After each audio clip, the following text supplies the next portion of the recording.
Ok, continuamos con este libro de Éxodo en nuestro estudio panorámico. El segundo libro, ¿verdad? Que pertenece al grupo del Pentateuco. Ya hemos aprendido en la lección número 1 de los 5 libros que tenemos que pertenecen al Pentateuco. Este es el segundo libro. Este título, Éxodo, es interesante. Se le dio este título de Éxodo como lo encontramos en nuestra Biblia, porque cuando tradujeron el Antiguo Testamento del hebreo al griego, conocido como la Septuaginta, en la Septuaginta colocaron este título de Éxodo, que literalmente significa partida o salida. Entonces, el título que se le asigna a este libro tiene mucho sentido con lo que vamos a ver en este libro, que básicamente Éxodo se trata de esta, vamos a decirlo así, esta obra milagrosa de Dios de liberar a la nación de Israel por mano de Moisés de Egipto. Entonces tenemos el tema, básicamente el tema de Éxodo es redención y liberación. El autor, ¿quién es el autor? Moisés. Algo que añadir a esto, al autor Moisés. No tenemos dudas de que Moisés sea el autor de este libro, pero es interesante que hay una teoría que se conoce como la teoría documental. Los que promueven esta teoría, la teoría documental, afirman que Moisés no es el autor del Pentateuco y como consecuencia no es el autor de Éxodo. Lo que dicen estas personas que promueven esta teoría, la teoría documental, dicen que el Pentateuco es como simplemente el resultado de otras fuentes, de otros escritos que ya existían en ese tiempo. Es como una recopilación de varias fuentes, varios recursos que había en ese tiempo. Entonces, promovieron mucho el siglo pasado y este siglo, el siglo XX, y quizás nosotros no hemos escuchado, pero tomó mucha popularidad esta teoría, la teoría documental. ¿Qué dice esta teoría? Que la Biblia o el Éxodo o el Pentateuco, simplemente es el resultado, no es el resultado de inspiración divina, simplemente el resultado de otras fuentes. Es decir, Moisés pues tenía muchas fuentes extra bíblicas y es como una copia, un resumen de todos esos recursos. Entonces sabemos, por lo que hemos aprendido en la lección número 1, ¿no es cierto?, de Timoteo, 2 Timoteo 3, 16, 17, toda la escritura es inspirada por Dios. No hay una sola parte de las escrituras que no sean inspiradas por Dios. La fecha en la que se escribió el Éxodo, la fecha es muy similar a la de Génesis. Si podemos redondear un poquito, la mayoría afirman que este libro, ¿recuerdan en qué año más o menos se empezaron a escribir el Antiguo Testamento? 1400, ¿no es cierto? Entonces, más o menos redondeando, algunos sugieren que fue 1405, años antes de Cristo, que se escribió este libro del Éxodo. Ahora, un poquito en cuanto al contexto histórico, ¿qué está pasando en este punto de la historia cuando Moisés empieza a escribir el libro de Éxodo? ¿Cómo termina? ¿Recuerdan cómo terminó Génesis? ¿Cómo termina el relato de Génesis, los últimos capítulos? Muerte de los últimos capítulos de Génesis. Hay una inmigración, ¿no es cierto?, de los israelitas, 70 personas específicamente a Egipto. Vemos ya la nación de Israel en Egipto y vemos que José murió. Es decir, entre el relato de Génesis y el relato de Éxodo, es decir, el final de Génesis y el comienzo de Éxodo, ¿saben más o menos cuántos años ha pasado? Génesis termina, muerte de José y Israel en Egipto. Y Éxodo empieza con el clamor de los israelitas que estaban en cautiverio. ¿Cuántos años? Más o menos. Como 60, 70, lo que tenía Moisés, ¿no? Éxodo 12. A ver, ¿qué nos dice de la Biblia para no sacar nuestras propias opiniones? 12, versículo 40. Miren los años que Israel estaba en esclavitud allá en Egipto. Capítulo 12, versículo 40 y 41. Miren lo que dice. Voy a leerlos y ahí ustedes pueden seguirme con su mirada. Dice, el tiempo que los hijos de Israel habitaron en Egipto fue ¿cuántos? 430 años. Y pasados los 430 años, en el mismo día todas las huestes de Jehová, dice, salieron de la tierra de Egipto. Entonces, más o menos han pasado 400, ¿cuánto? 30 años desde que José ingresó, ¿no es cierto?, Jacob allá a Egipto. Entonces, nos ubicamos 430 años después de los eventos de Génesis. 70 personas entraron, han pasado 430 años y más o menos tenemos el registro de las escrituras que ahora la nación de Israel es aproximadamente ¿cuántas personas? 2 millones aproximadamente. Muchos sugieren que son 2 millones sin contar los niños y las mujeres. Entonces, pues estamos hablando quizá de 4, 5, 6 millones de judíos que salieron de Egipto. Aplicaciones un poquito prácticas antes de introducirnos más en este libro. ¿Por qué Dios, la pregunta, por qué Dios permitió que los judíos o la nación de Israel fueran a Egipto y estuviesen 430 años esclavos allí? Y vamos a ver por lo menos tres razones como aplicaciones prácticas. Uno, Dios iba a usar a los israelitas para juzgar, según Génesis capítulo 15, a los amorreos. ¿Quiénes? Dice Génesis capítulo 15, ¿verdad? Todavía no había llegado, dice, la maldad a su colmo. Entonces Dios iba a usar a Israel, por eso permitió 430 años en la esclavitud, para que después de estos 430 años, según Génesis 15, 16, la nación de Israel regrese y Dios use a Israel como instrumentos de juicio contra los amorreos. ¿Quiénes eran los amorreos? Era una de las naciones que estaba dentro de Canaán, la tierra que Dios había prometido. Segundo, los israelitas, es interesante, según Génesis capítulo 34, los israelitas eran una nación, por decirlo así, abominable a los ojos de los de Canaán. Y por eso pues Israel no estaba preparado en ese momento de la historia, 430 años antes, para tomar la tierra de Canaán, no estaban preparados. Y tres, recuerden, hubo una hambruna en la tierra, ¿no es cierto? Sin embargo, ¿por qué Dios llevó a Egipto? Pues porque en Egipto había, ¿qué? Comida, ¿no es cierto? Y vemos aquí Dios manteniendo su pacto, su promesa, permite que José llegue, ¿no es cierto?, y sea el segundo en Egipto, para que de esa manera Dios pueda introducir a su nación y preservar la vida de su nación allí en Egipto. Entonces tenemos aplicaciones prácticas, aplicaciones, vamos a decirlo así, divinas, que vamos a encontrar en el libro de Éxodo.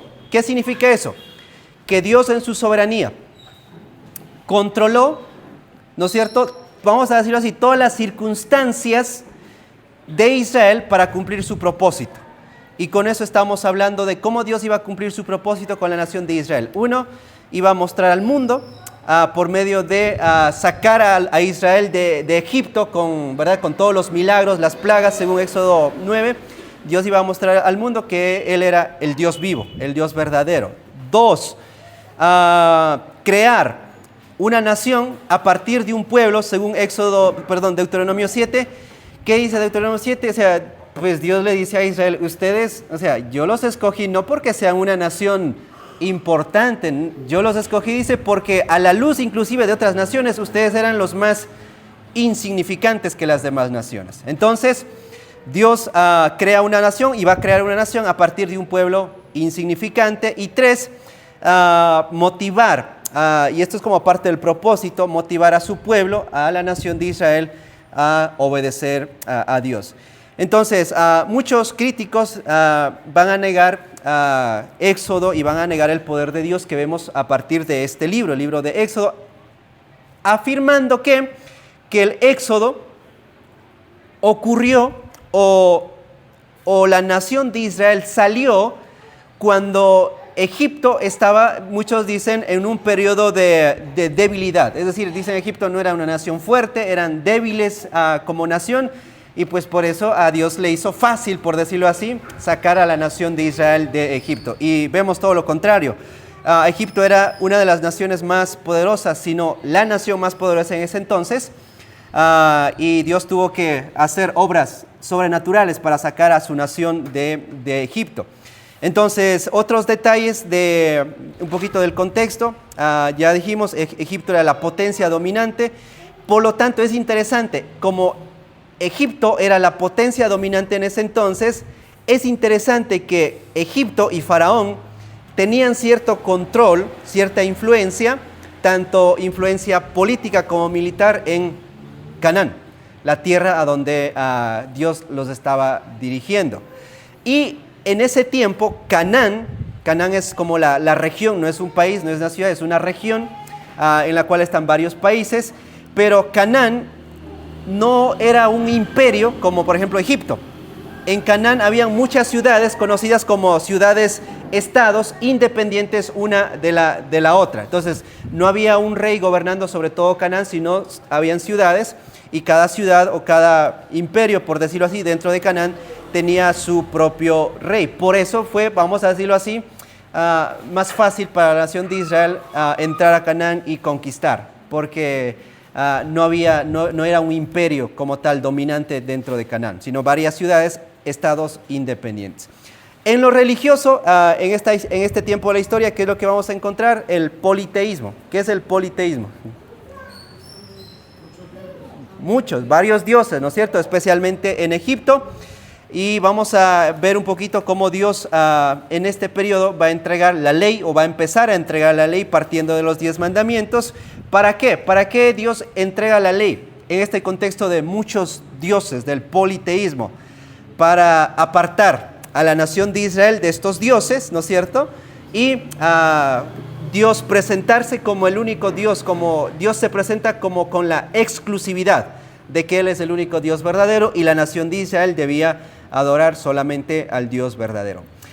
Los destinatarios de este libro, ¿quiénes eran los destinatarios? ¿Para quién escribió Moisés?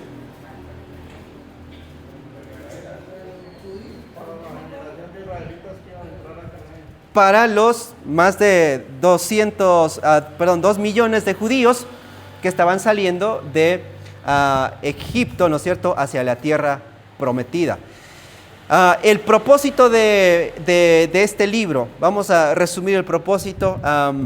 Prácticamente, hermanos, el propósito es que es redimir a la nación de Israel de la esclavitud, liberar a la nación de Israel de la esclavitud.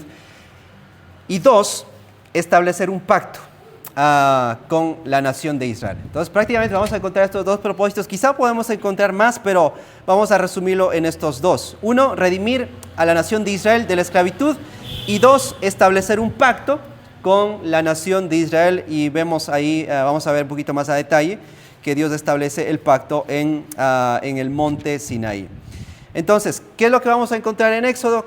¿Cómo empieza el libro de Éxodo? ¿No es cierto? El pueblo está clamando a Dios, Dios escucha el clamor del pueblo y usa a un hombre, a Moisés, para liberar a la nación de Israel de la esclavitud.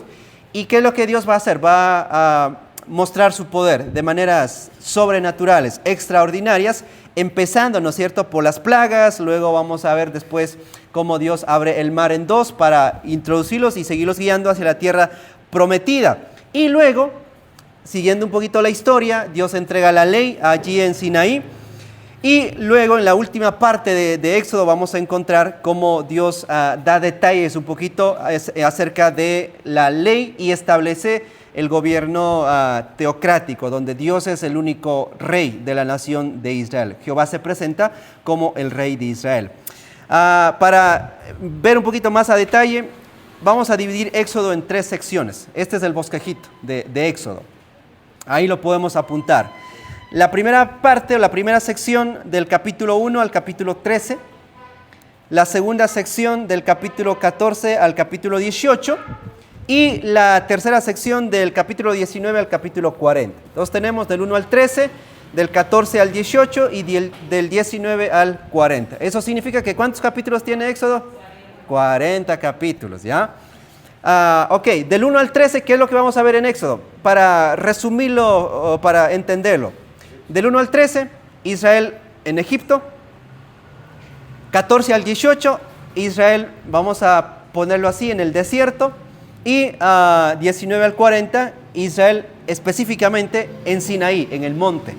Entonces tenemos Israel en Egipto, Israel en el desierto e Israel en Sinaí, en el monte Sinaí. No es un bosquejo tan complicado de de aprender. Si yo les tomo un examen, denme el bosquejo de Éxodo. Fácil. Israel en Egipto, desierto y en Sinaí. Del 1 al 13, del 14 al 18 y del 19 al... ¿Cuánto? 40, del 19 al 40.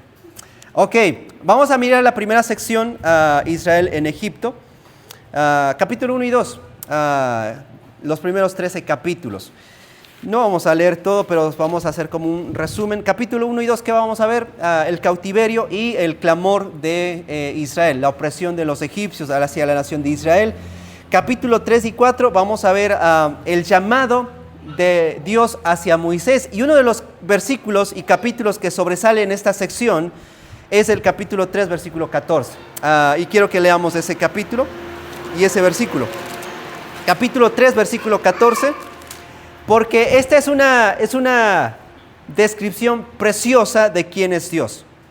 Y aquí se presenta con uno de sus nombres. Miren lo que dice. Y respondió Dios a Jehová, ¿no es cierto? Yo soy el que soy. Y dijo, así dirás a los hijos de Israel, yo soy el que me envió. ¿Por qué Dios se presenta de esta manera?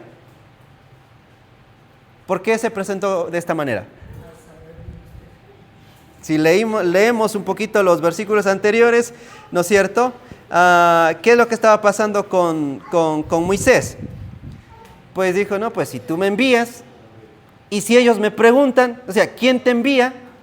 ¿No es cierto? Versículo 13, dice, o sea, ¿cuál es su nombre? O sea, ¿qué les responderé? Entonces, pues Dios le dice, pues les vas a responder y les vas a dar mi nombre. O sea, yo soy, me envía. Y es interesante que este nombre, yo soy, tiene mucha, vamos a decir, connotación. Con ustedes en algún momento, por lo menos cuando estábamos en los Salmos, vimos dos nombres de Dios, o dos títulos de Dios. Jehová y Dios, Yahweh y Elohim. ¿Recuerdan?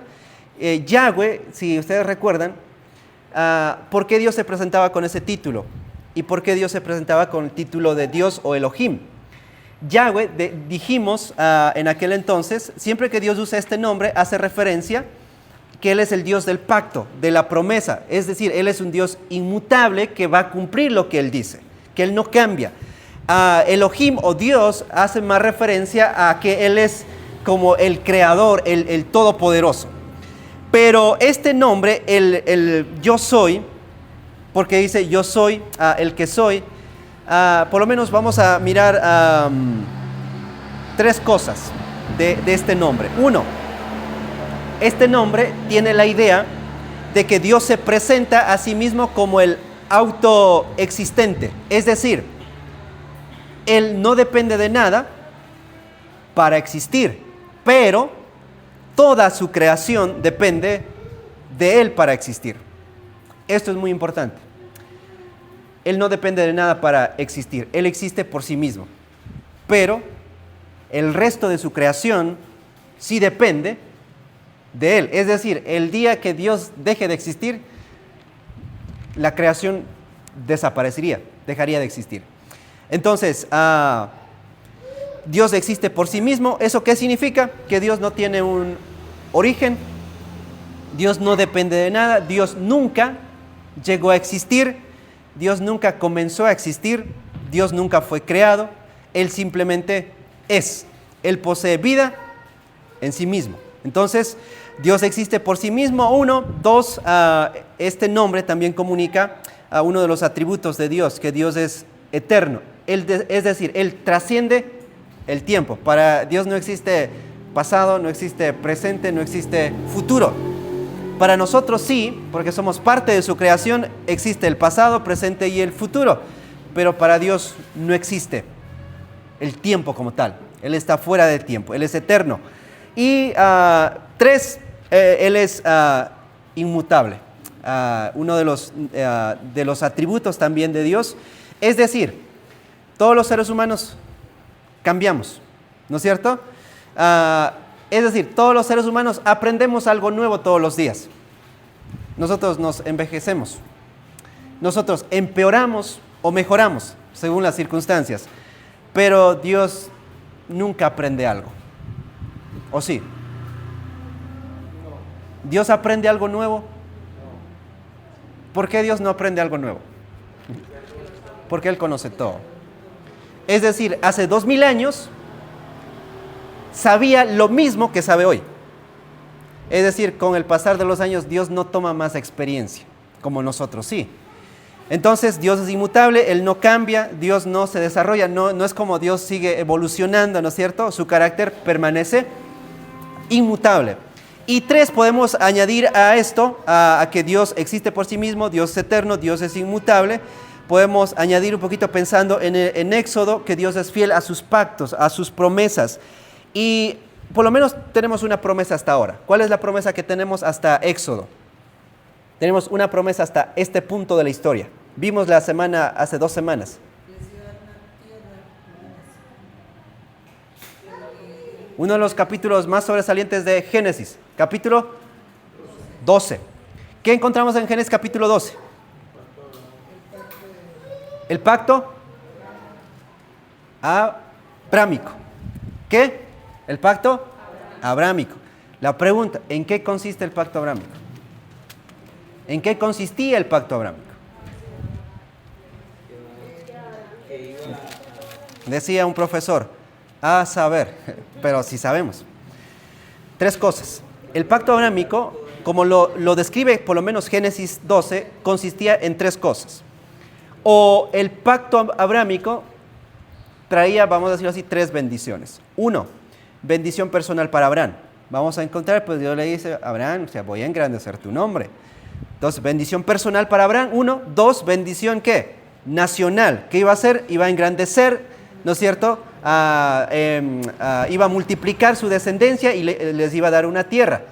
3, bendición universal.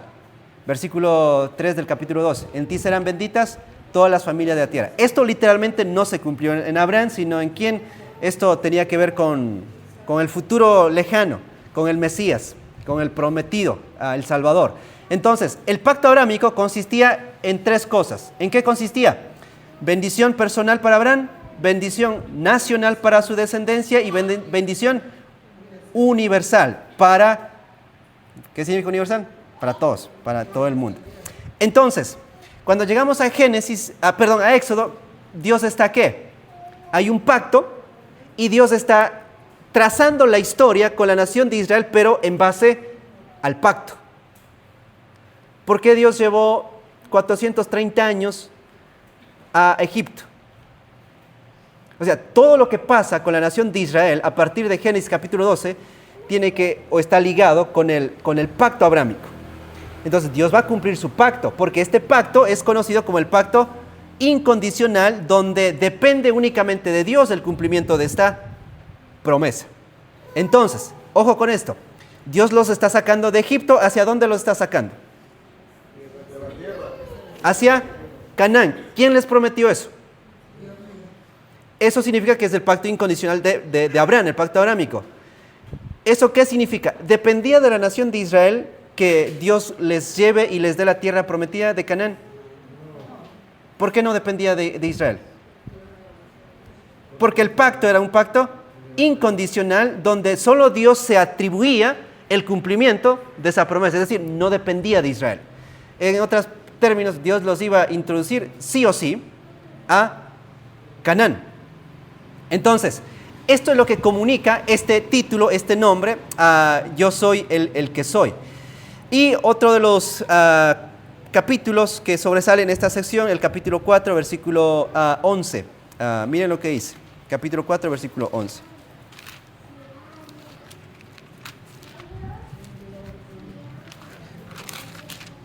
¿Alguien puede leer Éxodo capítulo 4, versículo 11?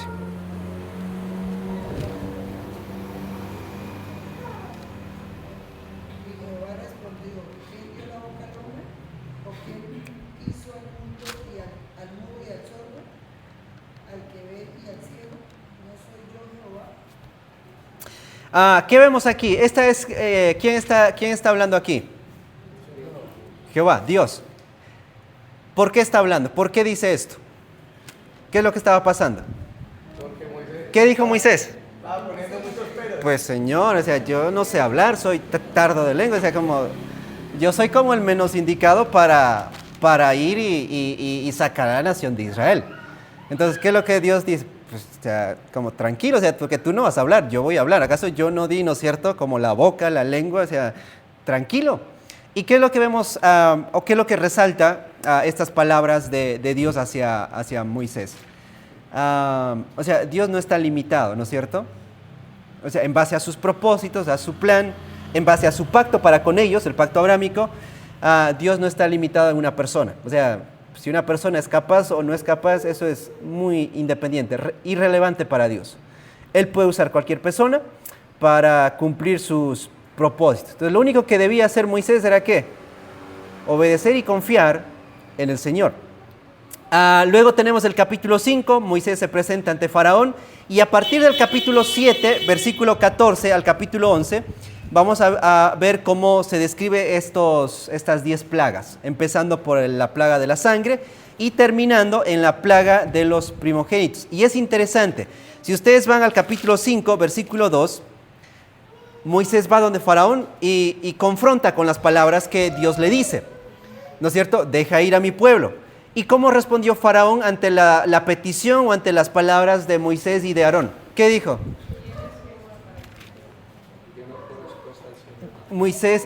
Faraón hizo una pregunta.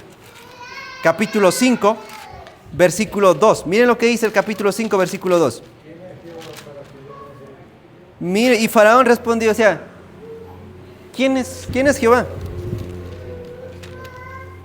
Para que yo oiga su voz y deje ir a Israel. O sea, yo no conozco a Jehová, ni tampoco dejaré ir a Israel. Entonces, las 10 plagas, es interesante, son la respuesta a este cuestionamiento de Faraón. Pues yo no conozco, entonces, ¿qué es lo que Dios va a hacer? Pues, si dices que no me conoces, entonces ahora me vas a conocer. Entonces, Dios responde y dice, pues entonces ahora voy a mostrarte mi poder para que ahora sí me conozcas y sepas quién soy yo. Y aproximadamente el tiempo que duró las plagas, ¿saben cuánto tiempo duró la plaga? Las plagas, muchos sugieren más o menos fue entre casi un año, 9 meses más o menos. Pasó desde la primera hasta la última plaga. Entonces fue un tiempo prolongado, no fue 10 días, ¿no es cierto? No, fue un periodo de 9 meses. Luego, vamos a terminar esta sección del 1 al 13 con el capítulo 12, la Pascua. Y la Pascua está ligado a la última plaga, la plaga de la muerte de los primogénitos. El propósito de la plaga, ¿en qué consistía la Pascua? ¿Cuál era el propósito de la Pascua? Obviamente la Pascua, específicamente, ¿cómo nació la Pascua? Dios iba a hacer juicio, ¿no es cierto?, con la última plaga, matar a los primogénitos, a todos los primogénitos, pero ¿qué es lo que dijo Dios? Vas a sacrificar a los judíos, ¿no es cierto?, un corderito, y vas a pintar las puertas, ¿no es cierto?, los dinteles de tus puertas con sangre. Entonces el ángel, ¿no es cierto?, que venga y pues vea la sangre en el dintel, pues va a pasar y no van a morir los primogénitos. Entonces, en recordatorio, en memoria de este evento, la nación de Israel debía celebrar. Pero la Pascua, el propósito inmediato fue ¿qué? La liberación de la nación de Israel, la salida de Egipto.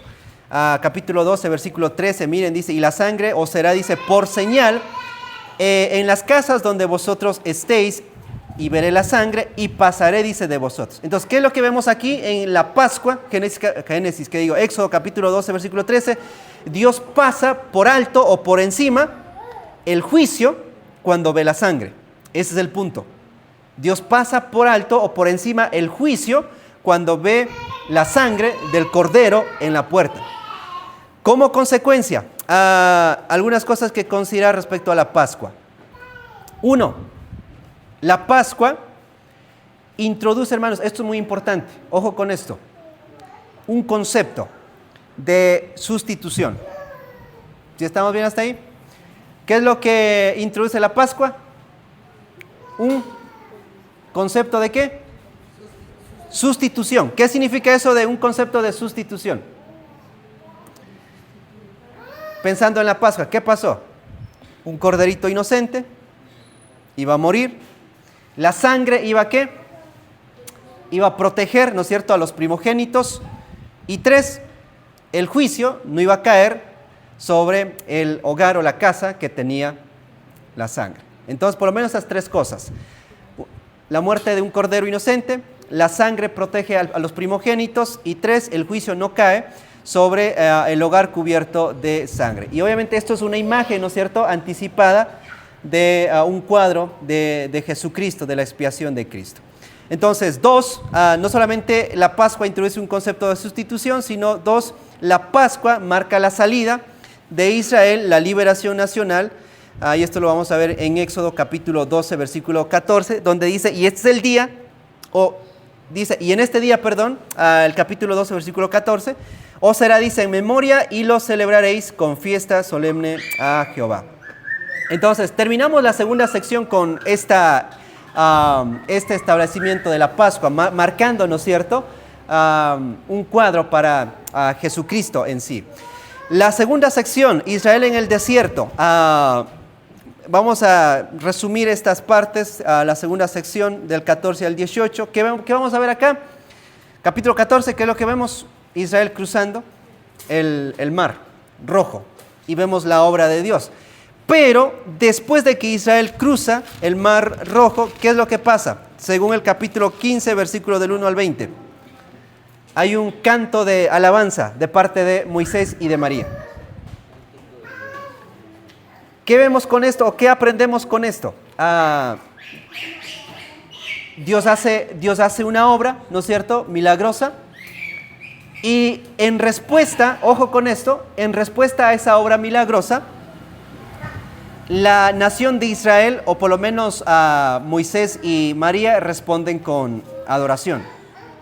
Y este es un principio que vamos a encontrar a lo largo de las Escrituras. La adoración, como tal, por lo menos pensando en Egipto, en la nación de Israel, era la respuesta, ¿no es cierto?, apropiada frente a la redención que Dios les había dado, o a la liberación que Dios les había dado. Entonces, la adoración es la respuesta apropiada a la redención. Y entramos en la última sección del capítulo 19 al capítulo 40, Israel en Sinaí. Y algo importante, Génesis, todo el libro de Génesis tiene creo que con ustedes vimos o les mencioné un poquito acerca de los géneros literarios. En la Biblia vamos a encontrar muchos géneros literarios. Narrativa, principalmente en el Antiguo Testamento, e historia. Luego en el Antiguo Testamento tenemos los salmos, los proverbios, las profecías. Llegamos al Nuevo Testamento, tenemos los evangelios, las cartas, las parábolas, el último libro que es Apocalipsis, que tiene el género apocalíptico. Es decir, es un solo libro, pero con diferentes géneros literarios, diferentes formas de escritura o literatura. Génesis, todo el capítulo es narrativa o historia. Éxodo, parte de Éxodo es narrativa, pero parte de Éxodo es ley. Género literario, ley. Y ahí pueden marcar, les voy a ayudar. Del 1 al 19 y del 32 al 34, estas secciones, del 1 al 19 y 32 al 34 es narrativa, es historia contada. Del 20 al 31 y la última sección del 35 al 40 es ley. Para los que están apuntando. Del 1 al 19 y del 32 al 34 es ¿qué? Narrativa, es historia. Y del 20 al 31 y del 35 al 40 es ¿qué? Ley.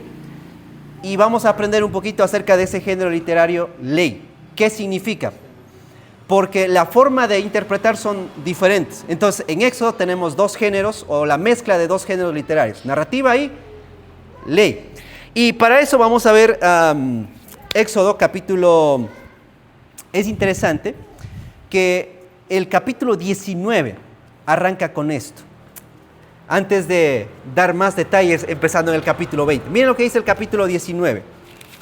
aquí establece, vamos a decir, la norma o la regla para este género literario de la ley, y a partir del capítulo 20 ya empieza a establecer y dar los mandamientos o la ley. Entonces vamos a leer estos versículos, versículo 19, y vamos a arrancar desde acá.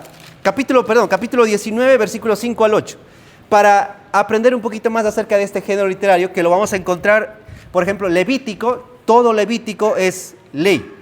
Todo Levítico tiene este género literario de la ley. ¿Ya están ahí conmigo? Vamos a leer. Voy a leer en voz alta. Del 5 al 8.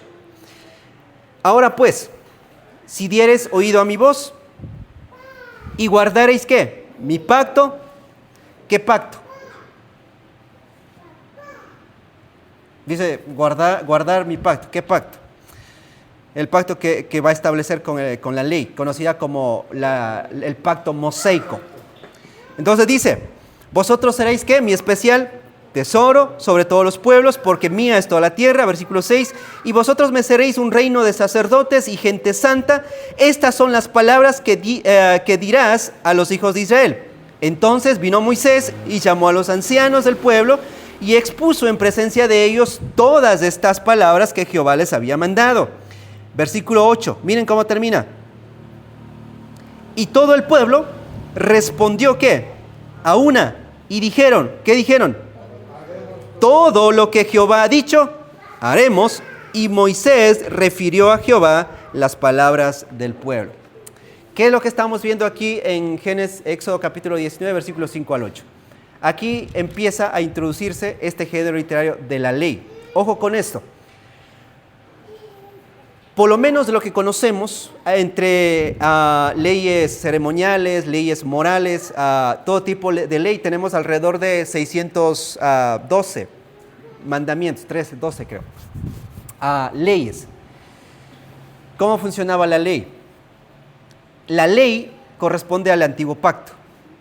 Nosotros, para hacer diferencia, nosotros estamos en la ley.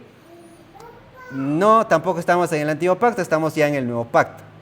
¿Estamos bien? Entonces, el género literario de ley, para entenderlo un poquito más, es un contrato. Nosotros estamos familiarizados con un contrato, ¿no es cierto? ¿Quién no conoce qué es un contrato aquí? Levante la mano. Conocemos, quizá no conocemos todos los detalles, pero conocemos un contrato. ¿Qué encontramos en un contrato?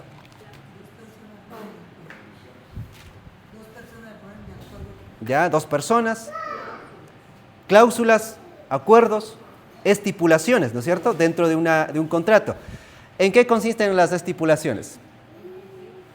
O sea, digamos, si yo voy a arrendar, ¿no es cierto?, el arrendador, ¿qué es lo que dice? ¿Verdad? Digamos, si Adriano no cumple con esto, digamos, pues hay como una sanción por no cumplir.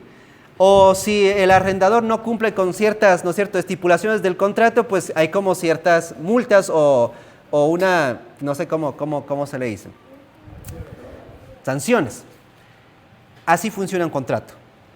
El contrato son estipulaciones. Es decir, ¿qué es lo que vemos en Génesis 19? ¿Qué es lo que dijo Dios? Si ustedes guardan mi pacto, si obedecen, ¿no es cierto? Entonces Dios, mira, le dice, este es el contrato. Dios les da el contrato, la hojita. Pero nosotros, digamos, podemos negociar el contrato, ¿no es cierto? Cambiar estipulaciones, cláusulas, podemos hacer. Pero en el contrato que Dios les está dando, no pueden cambiar. Dios les da el contrato y la única opción que tenía la nación de Israel es ¿qué? Firmar o no firmar. ¿Estamos bien hasta ahí? Dios les da el contrato y la nación de Israel tenía la opción de ¿qué? Firmar el contrato o no firmar el contrato. ¿Qué hizo Israel? ¿Firmó o no firmó? Versículo 8, ¿qué es lo que dijo? Pues Señor, o sea, haremos todo lo que tú nos mandes. Entonces Israel firmó el contrato. Como es un contrato, ¿qué es lo que tiene que hacer Dios? Tiene que hacer cumplir a Israel. Y dentro de este contrato está, por ejemplo, Deuteronomio 28, que dice, en cuanto a las bendiciones y maldiciones, ¿recuerdan? Si ustedes obedecen, ¿qué va a haber? Bendiciones. Pero si ustedes desobedecen, ¿va a haber qué? Todo eso está funcionando en base a este contrato. ¿Me entienden? A las estipulaciones que Dios había dado a la nación de Israel. Y a partir de Éxodo 15, Dios va a trabajar en base a este contrato. Si Israel cumple el contrato, en términos generales, ¿qué contrato Israel? ¿Cuáles eran las estipulaciones? A partir del capítulo 20, los 10 mandamientos. Aquí vienen las estipulaciones del contrato. ¿Cuáles son los 10 mandamientos que encontramos ahí? En términos generales. O sea, vas a amar al Señor, no vas a tener otros dioses. Solo adorarás a Dios. Guardarás el día de reposo, honrarás a padre y a madre, no matarás, no hurtarás, no cometerás adulterio. Todos esos mandamientos son ¿qué? Estipulaciones. Eso obligaba a Israel ¿a qué? A cumplir. Si Israel no cumple, literalmente, ¿qué iba a venir? Maldición. Pero ojo aquí, algo que necesitamos añadir. Este es conocido como el pacto mosaico, la ley. Pero es interesante, esto es muy importante. El pacto mosaico o la ley estaba vinculado estrictamente con la conquista y la posesión de Israel de la tierra prometida. Es decir, todas estas estipulaciones tenían que ver con la tierra prometida, con Canaán y el tiempo que Israel iba a vivir en la tierra de Canaán. ¿Entienden eso? Es decir, todas estas reglas, normas, estipulaciones, este contrato estaba ligado ¿a qué? A la tierra prometida, a Canaán específicamente, que Israel iba a tomar posesión. Por eso vamos a ver, ¿no es cierto?, que como el pacto estaba ligado a que Israel tome posesión de la tierra prometida, como Israel no cumplió el contrato, ¿qué vamos a ver en Joel? Dios envía plagas, el saltón, el revoltón, como dice Joel. ¿Y qué es lo que hicieron esas plagas? Destruyeron todo el cultivo. ¿Eso era por qué? ¿Por qué Dios destruyó el cultivo, la producción de Israel en Joel? Pues porque el pacto, había un contrato y ese contrato estaba ligado a la tierra prometida, a Canaán. Como Israel no cumplió el contrato, ¿qué es lo que Dios tenía que hacer? O sea, Dios tenía que hacer cumplir. Si Dios no hace cumplir el contrato, pues deja de ser Dios. Por eso, literalmente, las bendiciones y las maldiciones se aplicaron estrictamente a la nación de Israel bajo el antiguo pacto. Para nosotros ya no hay bendiciones, maldiciones ligadas a un pacto, a una promesa, ya no hay. Al contrario, en el nuevo pacto a Timoteo, según Timoteo 2:13, ¿no es cierto? O sea, aun si ustedes fueran infieles, ¿qué es lo que dice Dios? Yo voy a permanecer fiel. ¿Por qué Dios permanece fiel? Pues por causa de sí mismo, no, ni siquiera por causa de nosotros. Capítulo 35 al capítulo 31 vamos a ver las instrucciones acerca del tabernáculo. ¿Qué función iba a cumplir el tabernáculo? La presencia de Dios iba a habitar, iba a morar en el tabernáculo. Luego vemos en el capítulo 32 al 34 la rebeldía o la deslealtad de la nación de Israel. Y es interesante que en el capítulo 32 al 34 hay como un patrón del corazón de Israel, que luego vamos a ver también reflejado esto en Jueces, quizá con un poquito más de claridad. Pero vamos a ver capítulo 32. ¿Qué es lo que está pasando en el contexto del capítulo 32? ¿Qué es lo que pasa con Israel? Llegan a construir un becerro de oro. Pecado. Hace unos capítulos anteriores, ¿qué es lo que Dios había dicho? No te harás imagen de nada. No pasa mucho tiempo, Israel deja de cumplir el contrato. Entonces, hay pecado. Frente al pecado, ¿qué es lo que Dios tiene que hacer? Hacer cumplir el contrato. Pero es interesante el capítulo 32, versículo 10. Miren. Ahora pues, déjame que se encienda mi ira en ellos y los consuma. Y de ti, ¿qué es lo que dice a Moisés? Haré una nación grande. Hay pecado.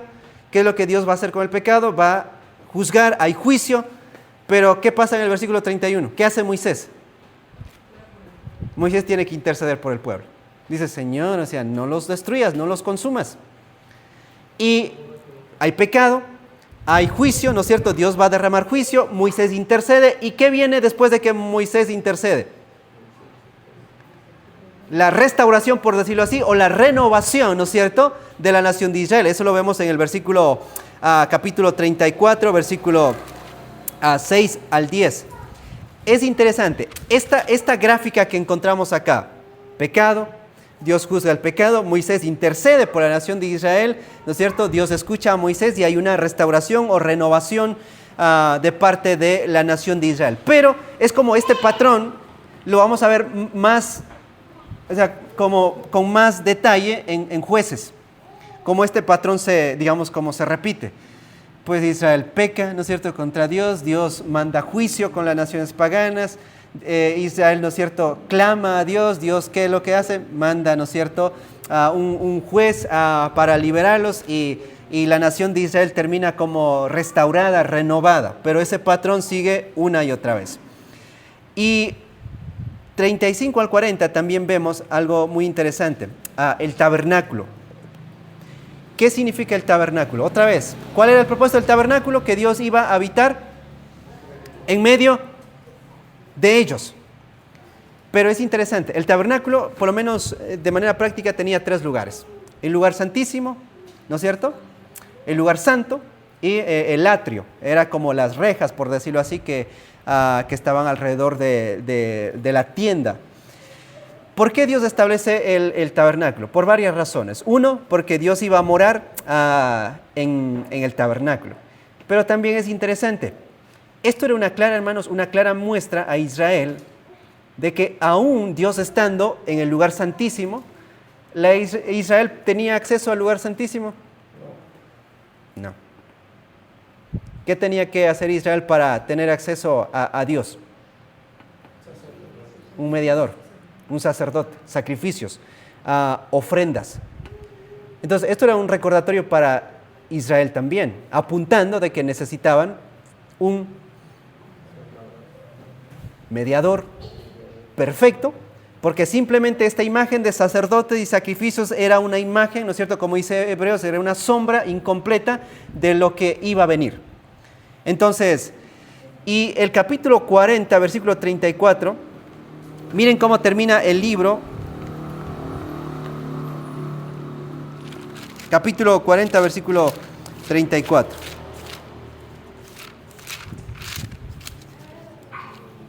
Entonces dice, una nube que cubrió el tabernáculo de reunión y la gloria de Jehová, ¿qué es lo que?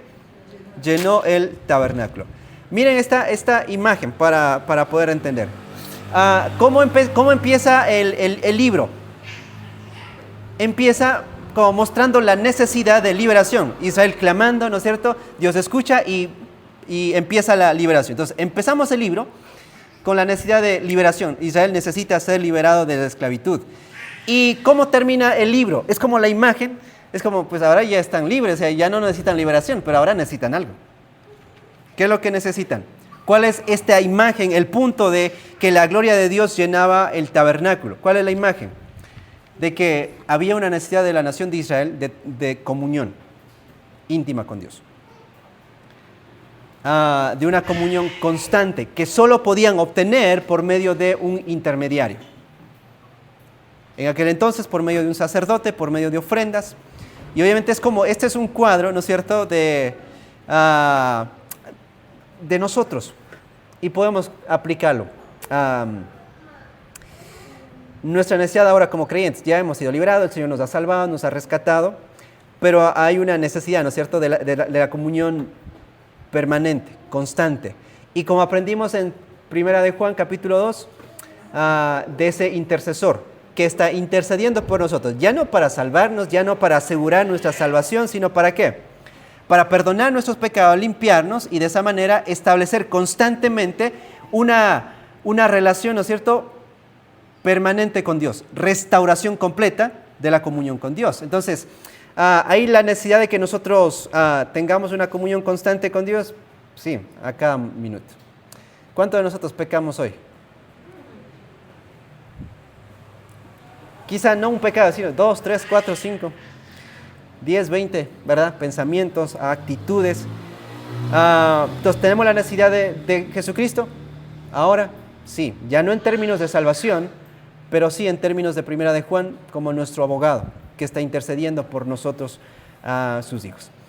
Así que el libro de Éxodo presenta, ¿no es cierto?, describe la redención del pueblo de Dios, forma a la nación de Israel como la nación escogida, de la cual iba a venir el Mesías, el Salvador del mundo, y con la ley o el establecimiento de la ley prepara a la nación de Israel para recibir a Cristo, al Mesías prometido. Entonces, este era uno de los propósitos aún de la ley, preparar a Israel para recibir al Mesías. Y era un recordatorio, ojo, ellos ya tenían los 10 mandamientos, pero también ellos ya tenían Génesis hasta este punto. Y era un recordatorio según Génesis 15. ¿Recuerdan? Abraham creyó y su fe, Génesis capítulo 15, versículo 6, le fue contado por justicia. Génesis para ellos era un recordatorio, a pesar de que tenían la ley, era un recordatorio ¿de qué? De que la ley no les salva, de que la ley no les justifica. Lo único que les justifica es que su fe puesta en la promesa, en la simiente, en el Mesías que iba a venir en el futuro. No sabían cuándo, a saber cuándo iba a venir, ni siquiera sabían quién iba a venir, pero tenían que creer en que iba a venir el Mesías, el Salvador del mundo. Muy bien, ¿alguna pregunta?